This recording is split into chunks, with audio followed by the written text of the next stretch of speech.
साहब की भी माजी की बेअदबी की कोई रियासती अनासर ने सजा तो नहीं दी इनको? मुसलमान की गिरफ्तारी के लिए कोई मुनासिब टाइम हुकूमत को आप दे रहे हैं? आज प्रेस कॉन्फ्रेंस में हाफिज साहब ने एस्टैब्लिशमेंट को बुरा भला कहा था।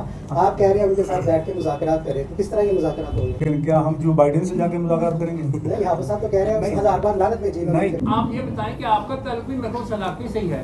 मेरा आबाई ताल्लुक मानसरा से है, क्योंकि मैंने पढ़ा हुआ है। कराची में सेटल लोन। लेकिन सर आपका इलाके से राब्ता तो रहता है, ये बताएं कि वहाँ मुख्तलिफ मसाइल की कंपोजिशन या तनासब क्या है, और ये खला में वाक़या तो नहीं हो गया? एक दिन पहले भी इन्होंने पुरअमन निकाला है और तीसरे दिन फिर वाक़या हो गया, और कौन से रियासती अनासर हैं जो इन हाफिज साहब से नाखुश हैं और इनकी कोई माजी की गुस्ताखी की इनको सजा तो नहीं दी गई?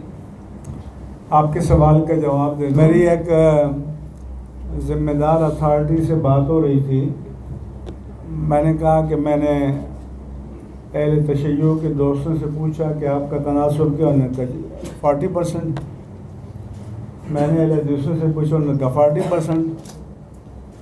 ये 80 हो गए। हमारे लोग कहते हैं 80%, 160 हो गए। देवबंदी मकतब फ़िक्र वाले कहेंगे कि अगर थोड़ी सी हम रियायत भी करें तो 70 तो हम हैं। तो हम 200 में 250 बन जाते हैं, 350 बन जाते हैं। तो इसका तो आसान है कि भाई आप सेंसस करते हैं, उसमें आप मसलक का खाना लिख दें, और ये कोई जुर्म की बात नहीं है। आपके सामने एक लीबिया अपना लबनान है, वहाँ पर प्रेसिडेंट क्रिश्चियन होता है, प्राइम मिनिस्टर सुन्नी होता है, स्पीकर शिया होता है। तो ठीक है, आप सेंसस कर दें और जिसका जो तनासब हो उसके हक़ को तस्लीम किया जाए। तो वैसे मानसरा में या अब्टाबाद में कोई मसलकी तसादुम या तनाव कहीं भी नहीं है।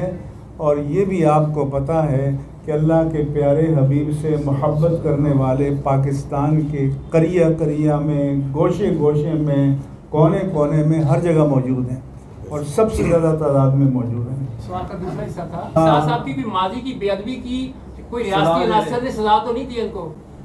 पहली बात तो ये है, माजी के मामलात सेटल हो गए थे टोटली, और पिछली मरतबा जो मुआहदा हुआ था तो उसमें चूँकि मैं मीडिएटर था तो हमने एक गुड फेथ में मुआहदा किया। और ये हमारा मकसद नहीं होता कि हम अदावतें पालते रहें मुख्तलिफ।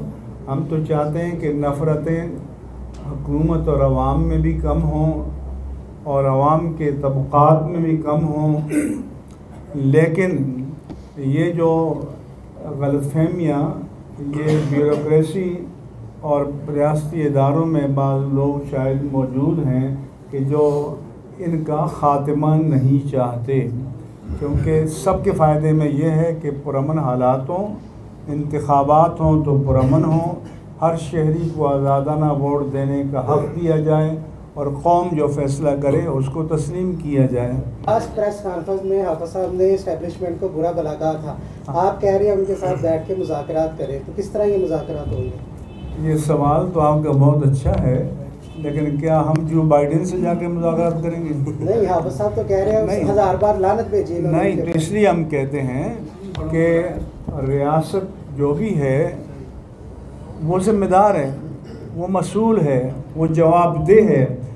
उस पर एतराज़ भी किया जाएगा, उस पर एड्रेस भी किया जाएगा, अपने हुकूक़ का मुतालबा भी किया जाएगा, और अगर वो नेकनियती से मुकालमा करे तो वो भी किया जाएगा। इसलिए नहीं है कि हम अपने मुल्क के, वो कुछ सियासतदान तो कहते हैं कि हम यूएन में ले जाएंगे, हम इंसानी हुकूक़ के कमीशन में ले जाएंगे। तो हमने तो ये नहीं कहा ना। तो आपको हमें दाद देनी चाहिए कि मज़ालिम सहने के बावजूद और शुहदा की लाशें उठाने के बावजूद हम ये नहीं कहते कि हम अपने कौमी इशू को इंटरनेशनल फोरम पर ले जाएंगे। ये आपके पॉपुलर सियासतदान कहते हैं। मुफ्ती साहब ये फरमा दें ये जो वाक़या हुआ है इसके अंदर जो बेगुनाह लोग पकड़े गए हैं या जो मुल्ज़मान की गिरफ्तारी के लिए कोई मुनासिब टाइम हुकूमत को आप दे रहे हैं? मैं हुकूमत को कहता हूँ मुनासिब क्या, उसकी नीयत सही हो तो कल सबको फ्री कर दें। यानी मुनासिब का मतलब ये होता है कि काम उसके उनके बस में ना हो। जब झूठे मुकदमे भी वही कायम करें तो उनको विड्रा करना भी उन्हीं के इख्तियार में है, वही करेंगे।